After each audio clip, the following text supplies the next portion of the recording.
दादाजी, दादाजी, वो वाली कहानी सुनाई ना, वो गांव के डायन वाली। अरे बच्चा लोग, अब ही रात हो गई बा। ऐसे छोट बच्चा रात के भूत प्रेत के कहानी ना सुने ले। दादाजी, अब हमने बड़ हो गल बानी, प्लीज हमने के वो वाली कहानी सुनाई ना। अच्छा ठीक बा बच्चा लोग, अगर तू लोग इतना जिद कर ही रहल बड़ा तो सुना देता नी। बात था आज से कई साल पहले के। साल रहल 1999, जब गांव में दशहरा के पर्व रहल। सब लोग मेला देखे जात रहले कि तब बे कुछ लोग सड़क पर एगो लंबा सा साड़ी के बिछल देखले। उस साड़ी के देख के सबके कुछ ठीक नहीं खिलागल। सबके उस साड़ी के लांग के रास्ता क्रॉस करे के मन कैलस, लेकिन एगो आवारा सा लड़का ना मनलस और उ लड़का साड़ी के नांग गईल। सड़क के किनारे से गुजरत समय कई लोग बांसवाड़ा के पास से एगो आवाज सुनले, जौन की पानी के बौछार के रहल। बिल्कुल उहे तरह जौन तरह केहू नहाला। लोग जब ऊ तरफ टॉर्च मरले तो उनकरा एगो औरत नहात दिखल, लेकिन अगला ही पल सबके टॉर्च एक साथ फ्यूज हो गई और फिर से अंधेरा छा गई। सब समझ गईले, हो ना हो एक कौनो भूतनी या डायन बाड़ी। सबके शक बिल्कुल यही रहल। सब ऊ रात फटाफट वहीजा से निकल गईले। अगला सुबह गांव में एगो खबर आग के तरह फैल गई कि एगो डायन एक गांव के श्रापित कर देले बाड़ी। और ऊ लड़का जे पिछला रात उस साड़ी के लांघल रहे, उहे रात खुद के घर में फांसी लगा के आत्महत्या कर लेलस। इस सारी खबर गांव में आग के तरह फैल गई और हर कोई बस उहे डायन के दहशत के बात करे लागल। अक्सर दशहरा, दीपावली जैसन पर्व में गांव खेड़ा में डायन वगैरह घूमा करेली। ई एगो आम बात रहल। ता लोग सोचले कि जैसे ही दशहरा बीत जाई सब कुछ शांत हो जाई, लेकिन ऐसा ना भइल, बल्कि उ डायन के तबाही अपन जन्म लेहल शुरू कैले रहल। दशहरा के 10 दिन बीता थी, गांव में एकदम से कयामत आ गई। सारा पालतू मवेशी मरे लगले। केहू देर रात उनकरा मार कर उनकर पूरा खून चूस लेहत। जिंदा बच्चा भी गांव में पैदा ना होखत रहले। गर्भवती महिलाओं के बच्चा उनकर गर्भ में ही मर जात। सबके इहे मानव रहल कि ई सबके कारण उहे डायन बाड़ी, जे अपना श्राप से पूरा गांव के बर्बाद कर देले बाड़ी। गांव में अब खेती करब भी नामुमकिन हो गल रहले। खेत में बंजर जमीन रहल, सारा फसल सूख गल रहे और यही कारण कई सारा किसान खुदकुशी को ले ले। दादाजी, बाकी डायन ए तरह लोगन के काहे मारत रहली? काऊ कोनो बदला लेवे आयल रहली? ना, वो कोनो बदला के मकसद से ना आयल रहली। वो एक गांव के हासिल करल चाहत रहली, काहे कि ओकरा हमनी के गांव के अपन अड्डा बनावे के रहल, जेकर सुझाव ओकरा एगो तांत्रिक देले रहल। कुछ साल पहले गांव वाले उ तांत्रिक के गिनौना काम के वजह से पीट पीट के गांव से बाहर निकलले रहले और ओकर ही सुझाव पे उ डायन हमनी के गांव पे निशाना सदले रहल। दादाजी, फिर आगे का भइल? का उ डायन सबके मार देहलस? ना बेटा, सबके मारब संभव ना रहल, लेकिन जे नियम के ना मानेला ऊ डायन के जाल में आसानी से फंस जाए। नियम? कैसन नियम दादाजी? जैसे सूरज ढलने के बाद घर के दरवाजा खिड़की बंद हो जाओ, केहू के दरवाजा खटखटावे पे दरवाजा ना खोले के।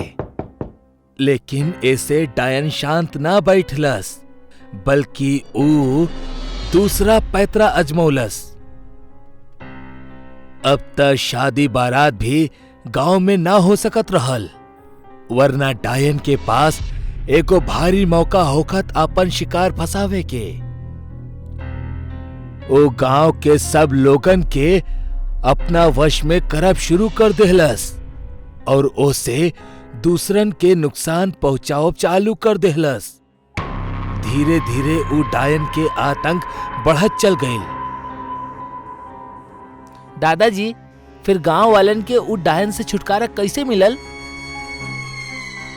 गांव वालन ऊ डायन के दहशत से घबराइल रहले।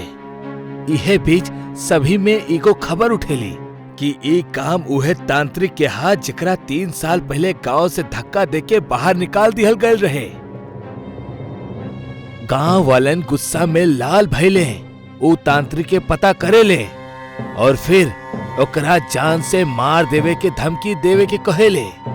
सुन बे तांत्रिक, वो डायन के कोनो भी तरह ई गांव से बाहर कर दा। हमरा पता बा तू ही ऊ डायन के हमनी के गांव के पीछे लगौले बाड़ा। अगर तू ऐसा ना कोइला तो तोहरा हमनी ऐसा भयानक मौत देहब कि तू तंत्र विद्या भी भूल जाइबा। गांव वालन ऊ तांत्रिक से ओकर कवच छीन लेवेले, जेकर सहारे ऊ जिंदा रहल। अगर कुछ दिन में ऊ कवच ओकरा के दोबारा ना मिली तो ऊ अपन सारा के सारा शक्ति खो दी, जैसे कि ओकर सालन के तपस्या पे पानी फिर जाई। तांत्रिक के मजबूरन गांव आवे के ही पड़ल। उस साल के आखिरी रात के साधना शुरू कर देहलस। साधना में हम और हमार 2 और साथी बैठल रहले। तांत्रिक मंत्र के जपल शुरू कर देहलस। वो डायन कुछ ही पल में सामने हाजिर हो गई, जौन बहुत ही डरावने चेहरा के साथ आयल रहे। ओकरा देख के हमनी सब अंदर से कांप गईनी, लेकिन भाग ना पौनी। अगर भक्ति त जान से हाथ धोवे के पड़त। अब तोहरा गांव के छोड़ देवे के चाहिए। हमार मकसद पूरा हो गइल बा। मकसद त तोहार पूरा भइल बा, हमार ना।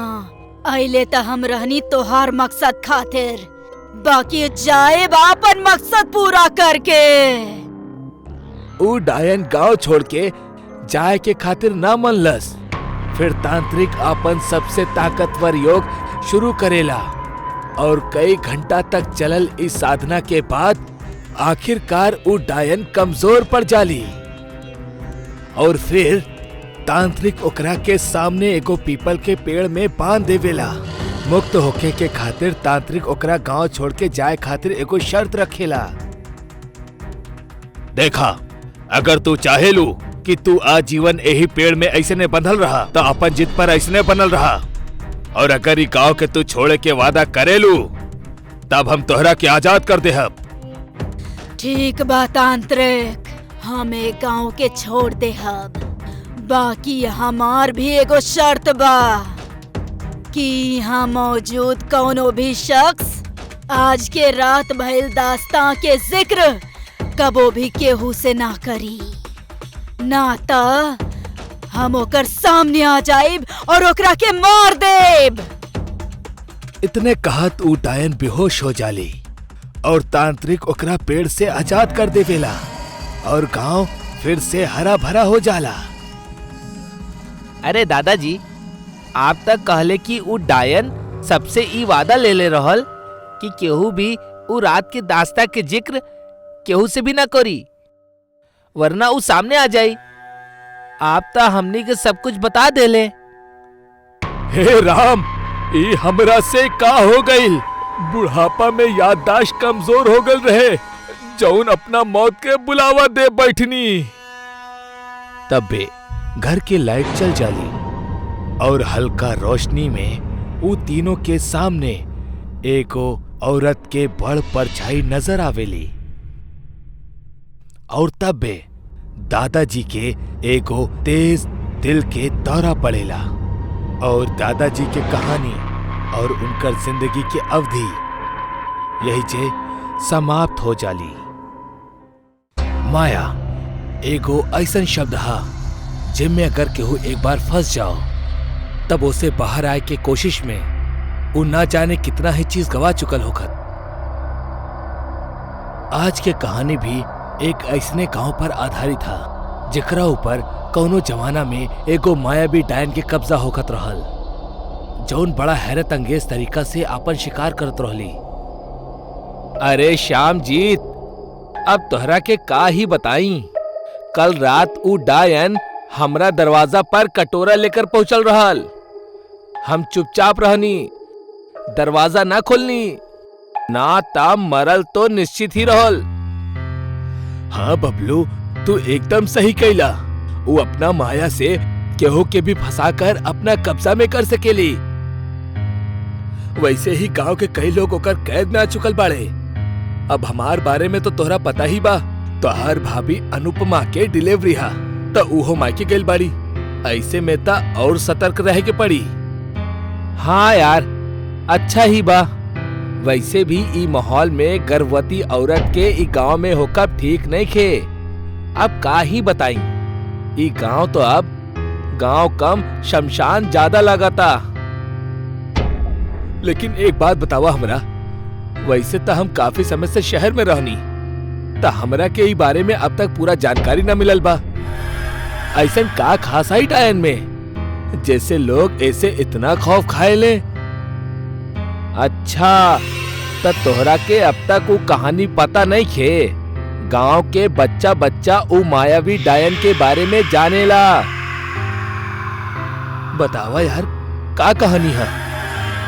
अब अगर तू ई कहानी से अनजान बाड़ा ता अनजान ही रहा।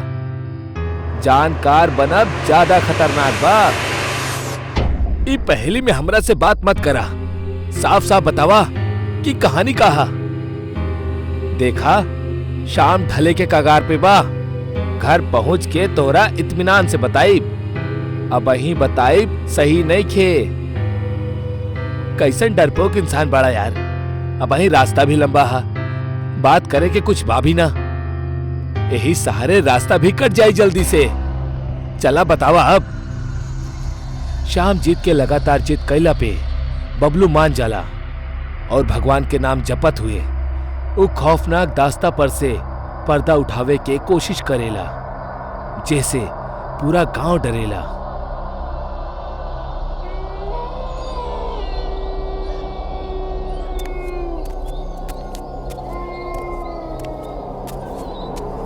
देखा, अब तोहरा जिद कैला पे हम बतावे खातिर तैयार तो बानी, लेकिन एक बात याद रखिया, अगर रास्ता में केहू भी समय कौनो भी चहल पहल महसूस होखे ना, तब भूल के भी पीछे मत पलटिया और ना ही कौनो आवाज के पीछा करिया।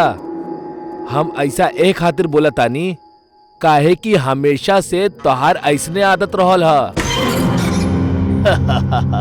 हाँ हमार बाप, हम ना बोलब कुछ तो बोलब शुरू करा।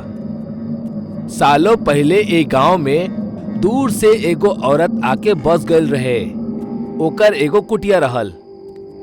दिखे में ऊ एगो आम बुढ़िया जैसा नहीं रहल, लेकिन रात ढलत ना जाने कौन सा चमत्कार हो जाला कि ऊ बदसूरत सा दिखे वाली बुढ़िया एगो खूबसूरत अप्सरा में बदल जाली और पूरा गांव में लालटेन लेके भटकेली।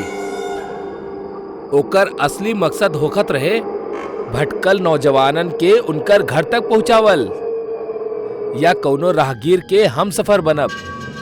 लेकिन ई बस ओकर माया रहल।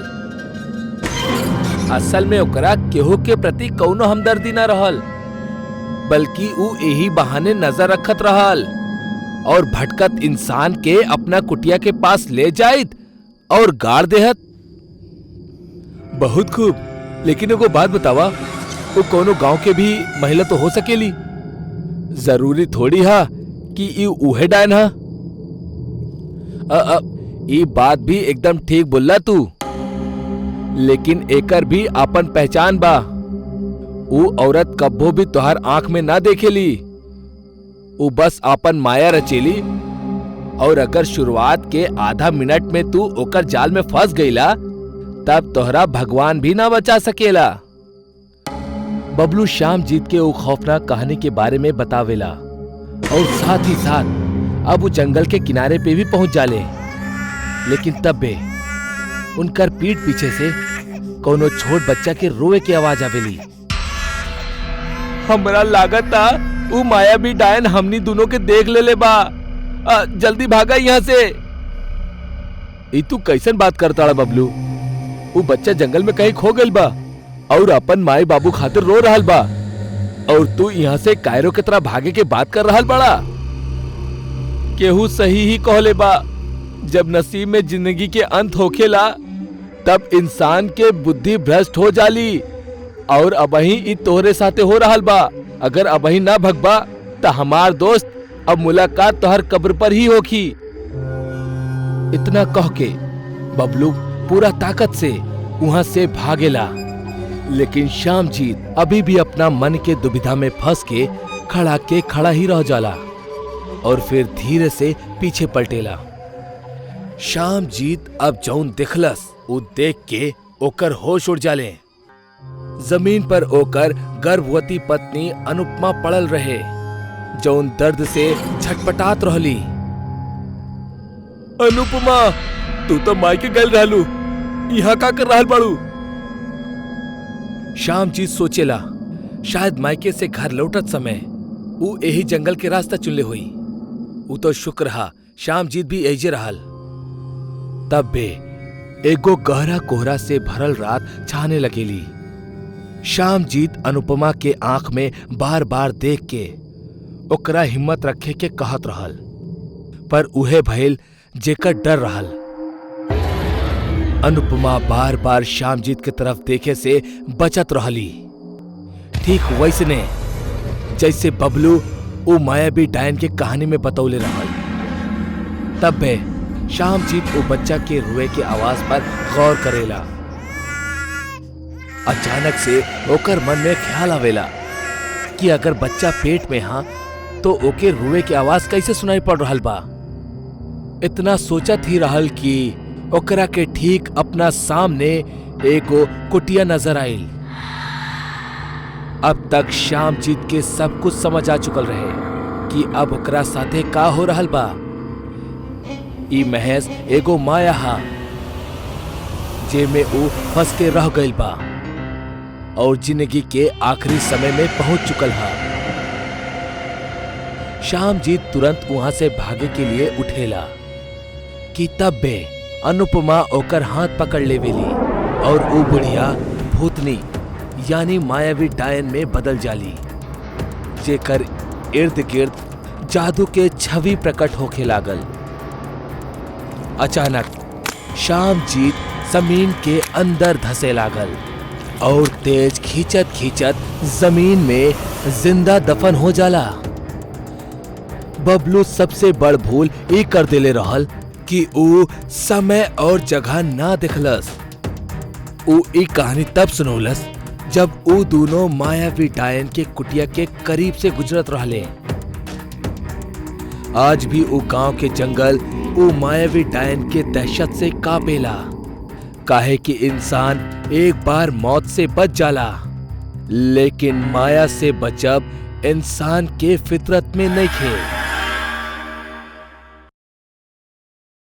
दुनिया में बहुत सा चीज ऐसन होखेली जौन सुंदर दिखेली, और सुंदर चीज के हर केहू या ता अपने साथ रखल चाहेला या साथ ले जावल चाहेला। लेकिन का ई जरूरी है कि हर सुंदर दिखे वाला चीज अच्छा ही होखेला? वो बुरा भी तो हो सकेली।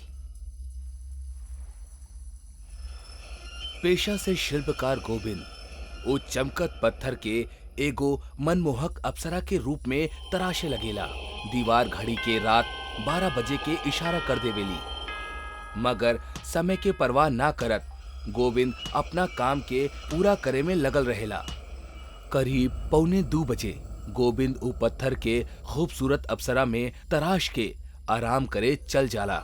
लेकिन कुछ काम पूरा होखत ही एगो नया कहानी के जन्म दे डालेला। यहाँ भी ऐसा नहीं कुछ भई।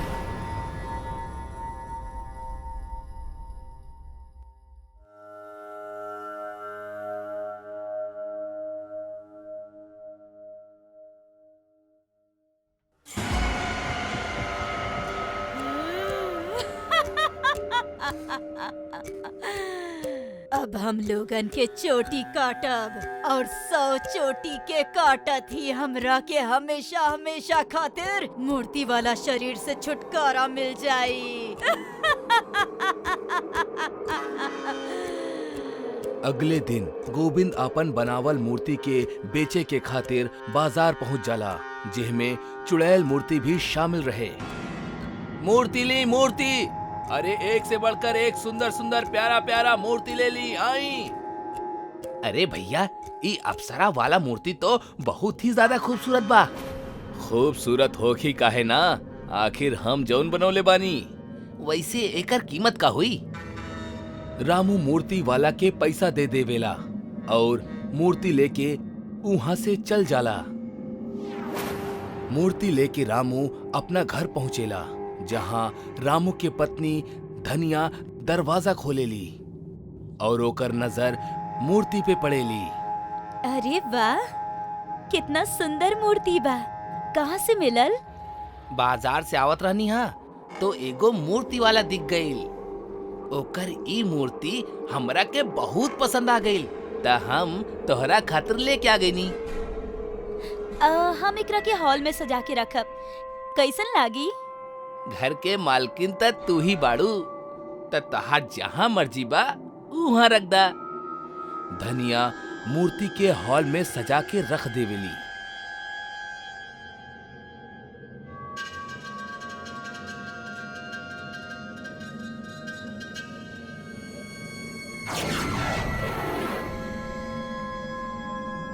मूर्ति से भयानक चुड़ैल बनत ही चुड़ैल शिकार के तलाश में बाहर निकल के मोहल्ला में एगो ऐसन घर जा पहुंचेली जेकर खिड़की खुलल रहे। अंदर झांके पे चुड़ैल के लंबा चोटी वाला एगो औरत सुतत दिखाई देवेली, जेकरा देख के चुड़ैल मुस्कुरा उठेली।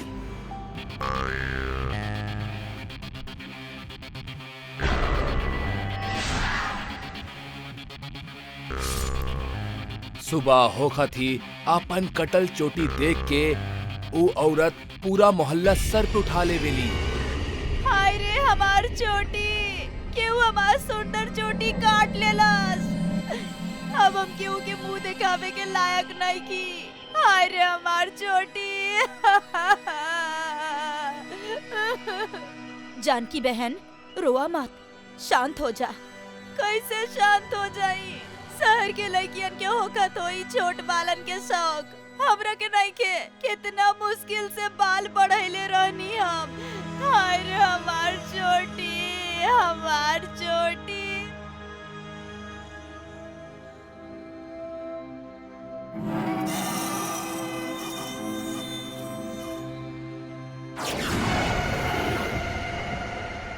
मूर्ति के चुड़ैल रूप में आवत ही वो घर से बाहर जाए वाला ही रहली कि दूसर कमरा से आवत खर्राटा के आवाज सुन के चुड़ैल वो कमरा में झांकेली। वहां ओकरा गहरा नींद में सुतल रामू खर्राटा मारत दिखाई देवेला और ओकर बगल में सुतल धनिया। एकर चोटी तो बहुत लंबा और सुंदर बा। हम एकरा के अभी छोट कर देता नी।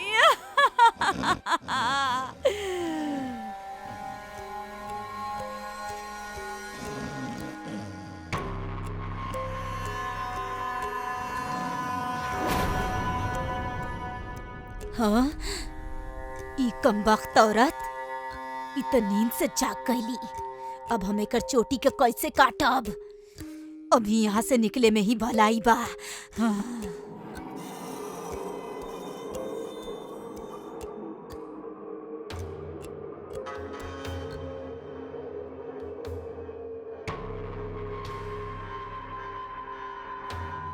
चुड़ैल मोहल्ला में शिकार के तलाश में पहुंच जाली। जल्द ही ओकरा अपन शिकार मिल जाला। ये औरत के चोटी भी कितना लंबा और प्यारा बा, एकरा के काटल तो बनेला। चुड़ैल घर के अंदर चल जाली और दांत से पार्वती के चोटी के काट देवेली। धनिया बहन, जानकी बहन, हमार भी चोटी केहू काट देलस।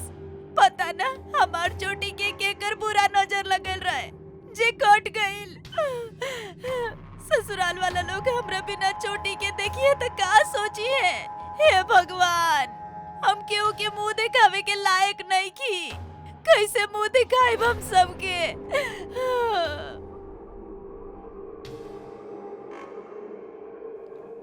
पहले जानकी बहन और अब पार्वती बहन के चोटी केहू काट देलस। पता ना के कर रहा बा ई सब। बाकी सवाल तो ई बाकी, चोटी काट के ले जाए वाला आखिर चोटी के करिए का? पूरा मोहल्ला में एक तू ही बचल बाड़ू जेकर चोटी अबही तक सही सलामत बा। आप टेंशन मत ले, हमार चोटी के केहू हाथ ना लगा सकेला। रात में जहवा एक और धनिया गहरा नींद में सुतत रहली, वही जे रामू के आंख में नींद के जगह गहरा सोच आपन जगह बना के रख ले रहल। मोहल्ला के सारा औरतन के चोटी कट गई, लेकिन धनिया के चोटी अबही तक ना कटल। कहीं धनिया ही तक चोटी के चोर नहीं खे। ना ना ना, हमार धनिया ऐसा ना कर सकेली। शक के बादल रामू के मन में उमड़ घुमड़ करत ही रहले कि तब्बे धनिया के शरीर में हरकत होखे पे रामू अपन आंख बंद करके सुत्ते के नाटक करेला।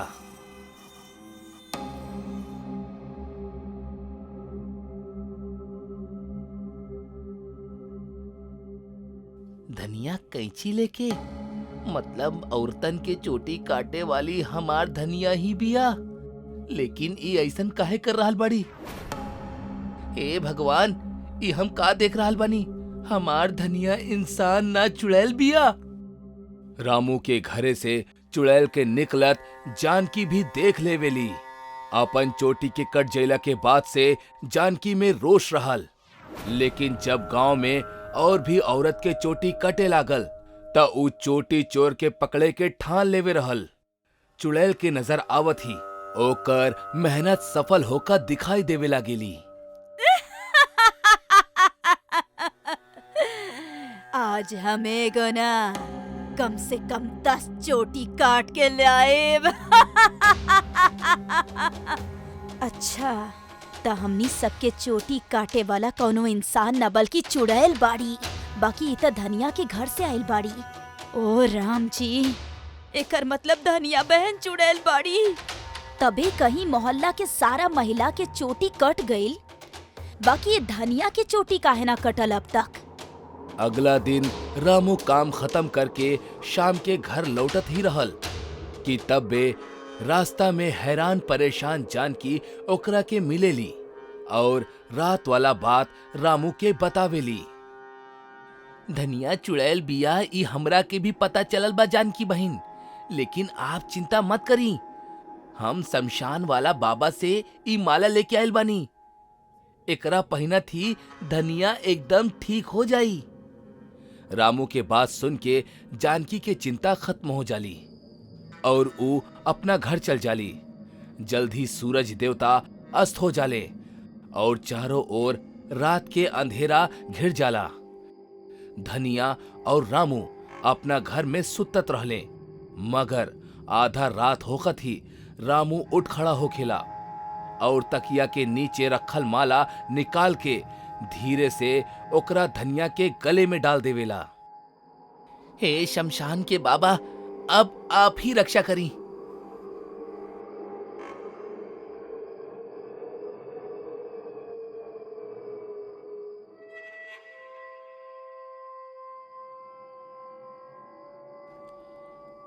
हे भगवान, तू मूर्ति ना एगो चुड़ैल बाड़ू।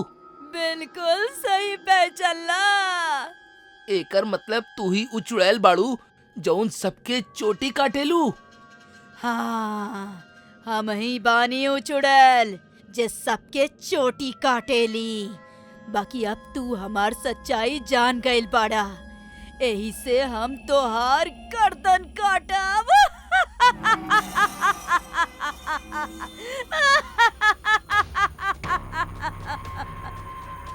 धनिया बचावा, बचावा हमरा। धनिया, ई चुड़ैल से बचावा हमरा के। बचावा धनिया, बचावा हमरा के। धनिया, धनिया बचावा हमरा के। ई चुड़ैल मार डाली हमरा के। बचावा।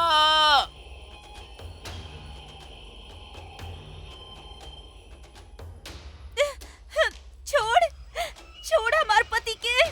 चुड़ैल कहीं के, छोड़ हमार पति के। तोहार हिम्मत कैसे भइल हमार पति के मारे के? छोड़ उनका के।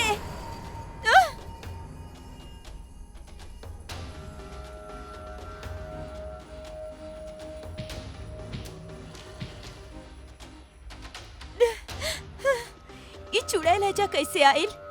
और हमार गला में ये माला कहाँ से आइल? धनिया, हम जौन अप्सरा वाली मूर्ति लेके आयल रहनी ना, ई उहे मूर्ति के चुड़ैल बिया। और इहे चुड़ैल सबके चोटी काट रहल बाड़ी। और ई जौन माला तोहरा गले में बा ना, ई हम ही तोहरा गले में डलले रहनी। हमरा के लागत रहे कि चोटी काटे वाला चुड़ैल केहू और ना, बल्कि तू ही बाड़ू। ई आप का कह रहल बानी? हाँ धनिया, हम सच कह रहल बानी। कल राती हम तोहरा के कैंची लेके कमरा से जात देखले रहनी हा, ता हमरा के लागल कि चोटी काटे वाला चुड़ैल तू ही बाड़ू। लेकिन एकर सामने आवत ही दूध के दूध और पानी के पानी हो गईल। पर हम अपना गलती के खातिर तहरा से माफी मांगतानी धनिया। छोड़ी भी, गलती तक केहू से भी हो जाला ना।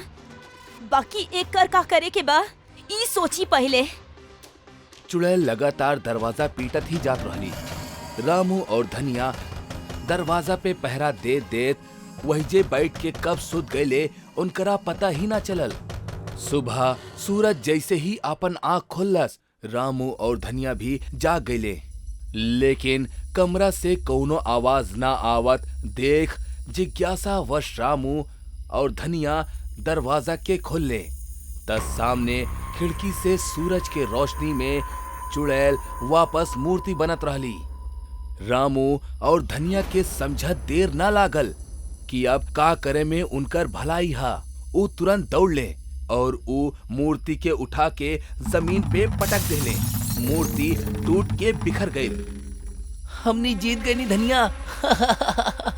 बहुत बढ़िया। ये दुनिया रहस्य से भरल पड़ल बा। कब कौन सा रहस्य हमनी के हैरान और परेशान कर दे, ई केहू ना जानेला। यही से सोच समझ के कौनो भी चीज के घरे में लेके आई। रामू और धनिया के किस्मत अच्छा रहे कि वो मूर्ति के चुड़ैल से बच गए। शायद आपके किस्मत इतना अच्छा ना होके।